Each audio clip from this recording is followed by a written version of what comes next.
Ker od včeraj še vedno nismo dobili odgovorov od zasebne obveščevalne agencije Black Cube, ali so kakorkoli sodelovali s stranko SDS, se 22. decembra v Ljubljani sestali s kom od politikov in ali so vpleteni v odmevne posnetke, jih danes, če tudi gre za dobro organizirano tajno varnostno agencijo, poskušamo še priklicati. Najprej na izpostavo v Tel Aviv.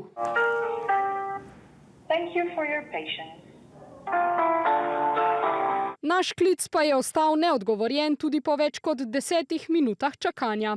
Navedbe, da za posnetki stoji SDS, je sicer na sinočnjem soočenju Janša zanikal. Toda mi se z nobenimi agenti nismo sestali, ne tega datuma, ne kakšen drug datum. Lahko pa mirno povem, da poznam nekoga od teh, ki se tukaj omenja. Lahko bi šlo za upokojenega generalmajorja, nekoč vodjo Izraelskega sveta za nacionalno varnost, zdaj pa svetovalca podjetja Black Cube.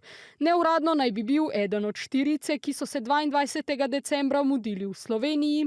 Janša pa se je, kot pravi, z njim srečal pred časom. Kaj drži in kaj ne, sicer zadnje dni intenzivno preiskujejo slovenske obveščevalno-varnostne službe. Konkretne ugotovitve pa naj bi predstavili jutri.